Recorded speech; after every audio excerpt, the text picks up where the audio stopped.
In Season 2, Episode 8 of House of the Dragon, The Queen Whoever Was, the final shot of Rhaenyra was particularly impressive, not only for its composition, but also the narrative meaning attributed to it as a result of her journey so far.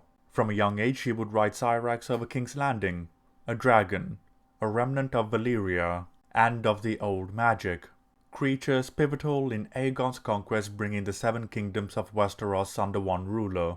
Her duties as the princess is to learn the histories, know the various castles and banners, while looking for a potential suitor to ally with and strengthen her house, all in addition to being a cup-filler in the small council, where the most powerful men in King's Landing gather to discuss how best to rule.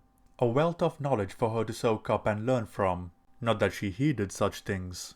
Instead, suggesting ideas with her direct involvement, inexperienced as she is in the politics of the realm, ideas that are denied for the sake of her safety, not that it stops her. As a Targaryen, she has great pride in her heritage, having learned to speak Valyrian and keeping up the traditions of her forebearers.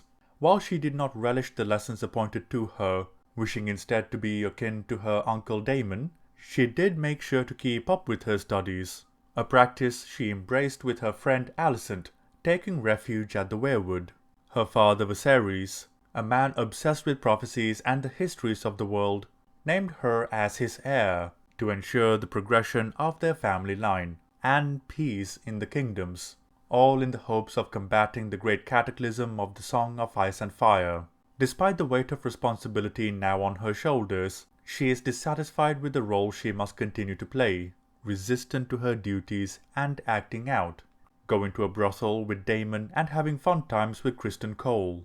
When brought to the point that marriage was inevitable, a suitor was brought forth in Laenor Velaryon, who is one with certain tastes in his lovers. As a result, the two come to an agreement, one she eagerly shares with Criston. Only he wishes to leave with her so they may live together in a different continent. With his desire spurned, he is pushed over the edge, killing Laenor's lover and driving himself to the point of ending his own life, though is saved and placed into Alicent's service. For the next 10 years she has an affair with her Lord Commander Harwin Strong, who fathers 3 children, Jacaerys, Lucerys, and Joffrey, an act all recognize for what it is, but hold their tongue due to Viserys shutting down all rumors regarding the legitimacy of the children.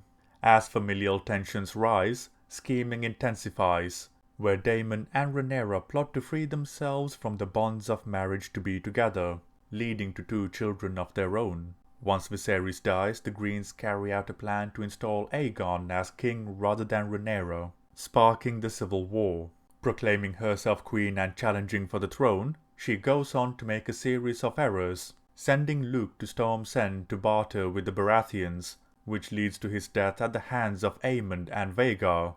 In her grief she demands Aemon's head, a task Daemon takes up in earnest, which results in the death of Jaehaerys, an act that leads to her being known as Rhaenyra the Cruel, and one that Daemon himself regrets, prompting him to leave for Harrenhal in the hopes of raising an army in the Riverlands. Wanting to avoid any more bloodshed among her kin and the small folk, she decides to, against the advice of her council, go and speak to Alicent. However, what power she once had is no longer present in the council. Despite her council's frustration regarding her indecision and the lack of communication between them, she remains in isolation, instead choosing to trust a stranger, who is suspiciously useful to her cause. Driven to a corner, she searches the histories of Westeros and the various family lines, hoping to find allies. And here Jacaerys suggests searching for Targaryen blood in the hopes of attaining more dragon riders. When this does not work, she looks for anyone with Targaryen blood, wanting more firepower at her disposal as war intensifies. Daemon, who was resistant thus far in his loyalties, having seen the vision of the Song of Ice and Fire, pledges his loyalty to her. This frame highlights 3 ideas in particular when taking into account the entirety of Rhaenyra's life till this point.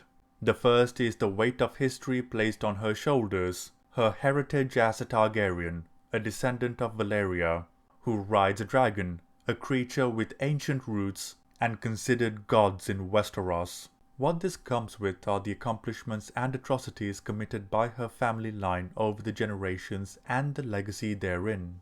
The second is that in the grand scheme of history, she is but a player within, emphasized by the fact she is framed within a diamond on the shelf of scrolls. That like many of those who had come before her in her family, there is a spot reserved for her when her time has passed to join the annals of history, for good or for bad, for future generations to learn of. Finally, confined within the diamond, she is trapped by the bloodline she was born into, the duty bestowed upon her by those who came before, and the prophecies she must pass on to future generations. When the visual presentation of the show and writing are as strong as each other, incredible amounts of meaning can be gleaned by even a single frame when executed properly, and this is but one of the examples found in this show.